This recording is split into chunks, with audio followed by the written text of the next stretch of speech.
我们觉得照服员应该具备什么样的能力？其实第一个问题不是这个问题，第一个问题是我们对于长期照顾的想法是什么？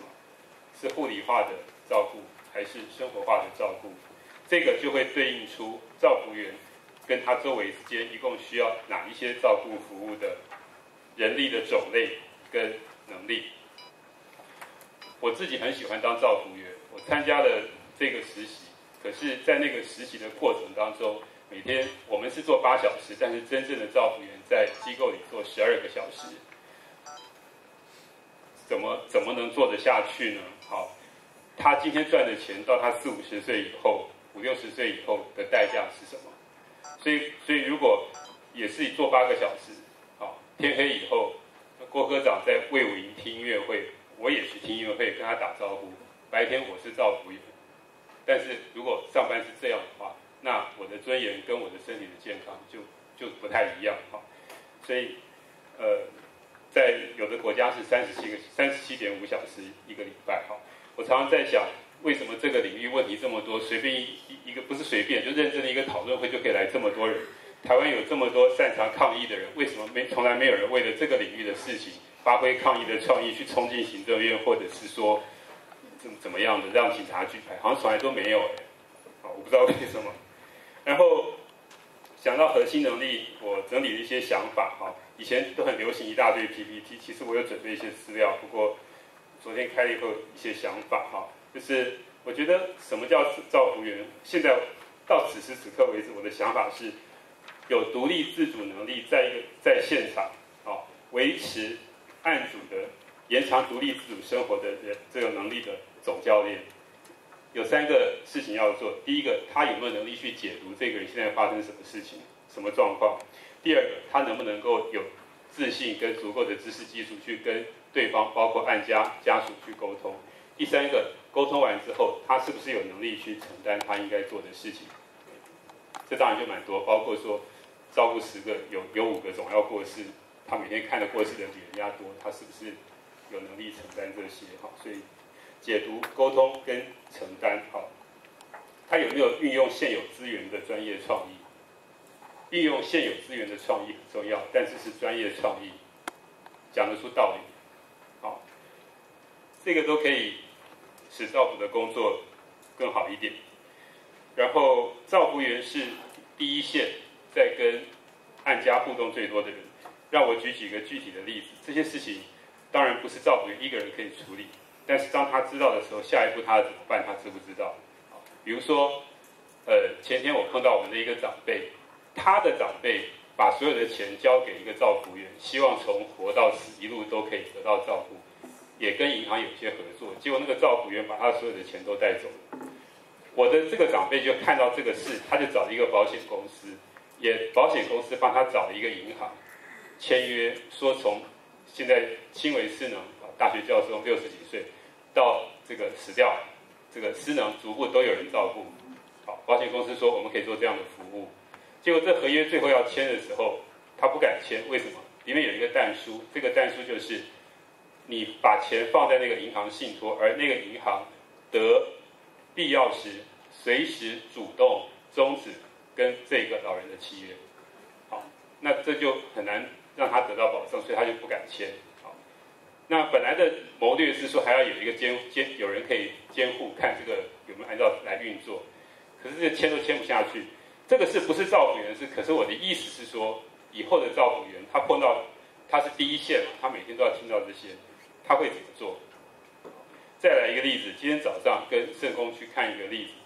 那个人妈妈90几岁，然后他的女儿60几岁，其实他还有很多的能力，但是在现在的制度，他可以选择选居服，或者是他自己照顾，但是好像我们的制度就是不能够2样都有，你只能选择其中之一。那这样的人，如果他还有工作能力，只是因为他要照顾他的妈妈，我们的国家到底给他的是说，按照你原来工作的薪水给你，让你来照顾，还是说让你有一个弹性的工作？以后的长照体系能不能够想到很像联系劳工局的咨询中心，一起来跟他讨论怎么样的情况让他可以在家里有弹性工作，而继续可以养活自己，或者是怎么样？所以将来的长照，按理说已经不是只是现在的这样的情况。好，早上的另外一个例子，在高雄市要申请喘息服务，2月申请到3月底都还没有来，为什么？其实我知道真正的原因，因为照管专员都喘息不了。他怎么是真的？因为照管专员就弄案子弄不完嘛，所以那个人就说，他说很讽刺，我申请喘息服务1个多月也没下来，我快死掉了。那这叫什么喘息服务？可是因为照管专员本身的案件，照管专员都没有办法喘息。好，那所以我不是说照服务员可以解决这事，而是说他在第一线碰到这些事情的时候，他是视而不见，还是说他知道怎么处理？好，所以这是我的一点看见。好，我的工作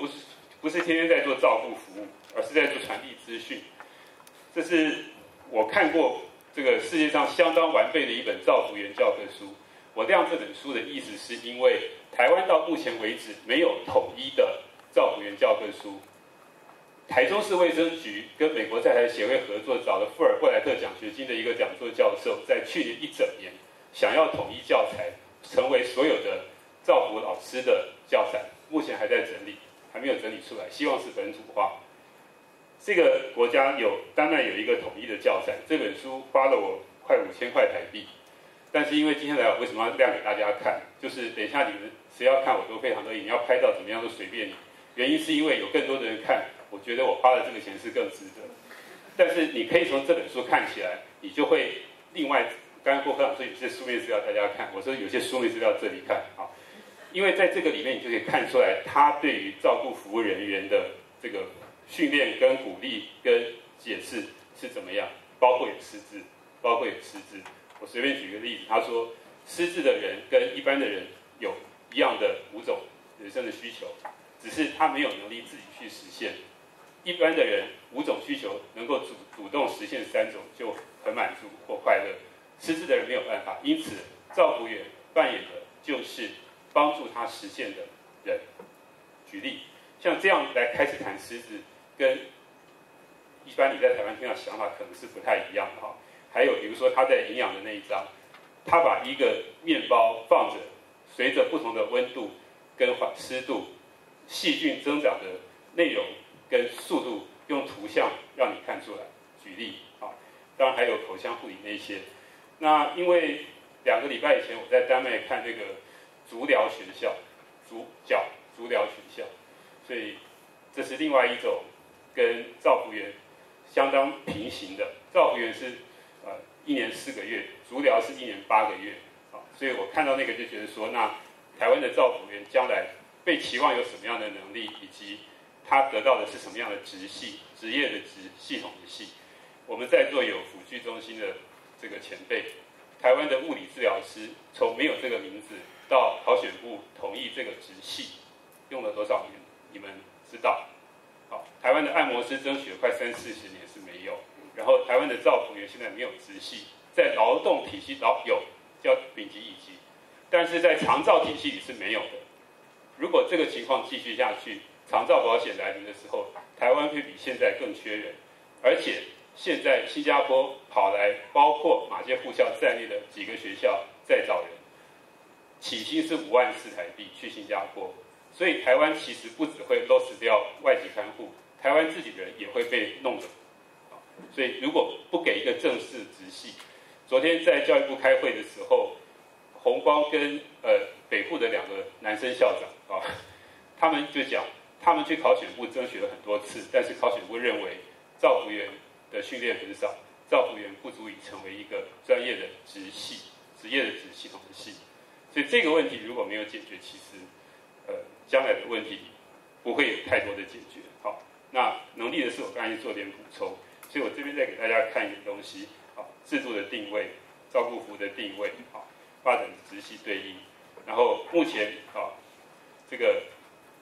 工作前个人的背景被打说他的自我心、他的自我价生活属性，我们不太处理这个事。以我自己受照服员这个培训的那一次来讲，我知道很多人是失婚、失业、背债，这些事情造成他当下的处境，其实他没有人去帮他重建，这个桂敏老师，但是我讲的是整个情况，不是讲高一的情况，可是很多是这样，进去的时候 interview 他没有办法得到太多的价值，没办法理解他的问题，就让我们做这个动作，看我们是不是手脚都能动，然后问问你为什么要来参加就过去。所以我的意思是说，有很多他自己的事情没有处理，但是在其他国家这个部分是非常看重，因为你先有办法使一个照服员变成一个健康成熟的人，甚至于我可以说叫公民再造。如果你没有办法让这个人重新回复到基本健康的状态，后面教的很多的技术训练，其实最后它的效益不会是如政府所预期的哈。职业认知啊，职权的这个界定好，那我们还有一点时间的话，我就给大家看一点先前我整理过的另外一个资料，就讲到能力跟训练哈。这张图是在高雄消防队新庄消防队对许多这个安养机构去帮助人家做消防的测试，目的不是要去骂人家，是帮助人家。结果呢，就有一群外籍看护在里面，他就问他说：“你知道这个防火设施怎么？”因为被要求要会用，他就说他知道，然后他就说你比一下就好。结果呢，他就把它拿起来，就到处喷。右边那张图是因为本来是只是叫他做个样子，结果假的演习变成真的演习，所有的烟喷的到处都是。你现在会笑，可是我们也今天在这里也不需要太严肃，但是让我们想一想这件事背后所反映出来的照服员训练的能力是哪一部分，或者是怎么样让他可以不是这样。好，那左上角是一个机构，好，我们在右上角那个人是失智，是我的好朋友。他的安养机构我知道这边有人是那个机构的，全部都是丙照的，够优了吧？我问说一个下午有几个人讲话，他告诉我毫不考虑告诉我是0。当我拉大提琴给他听之后，他跑到屋子后面拿出了一个2个礼拜以前在礼拜堂的周报上面的一首歌，就是我拉的那首歌。可是这个人不是基督徒，重点他不是基督徒，但是如果他继续的衰败，因为缺乏刺激跟连结，我们说他很糟糕，可是实际上真正的原因是什么？好，但是今天因为我们的是像我刚才讲的，如果我要在里面工作12个小时，换成是我也很忙的在灌食，我会有空吗？好，所以我就很好奇为什么这种东西没有人去抗议。右下角这个是花莲的照服员，今天都已经是2015年了，可是今天的台湾，他要每天去人家家的时候花1个半小时到2个小时烧柴，烧柴的原因是要帮2个案主洗澡洗头。好，那你说他需要的能力，跟各位在高雄市呢？高雄的人喜欢笑天龙国的人，可是从花莲的这个人来看，高雄也是天龙国的人，就是城乡的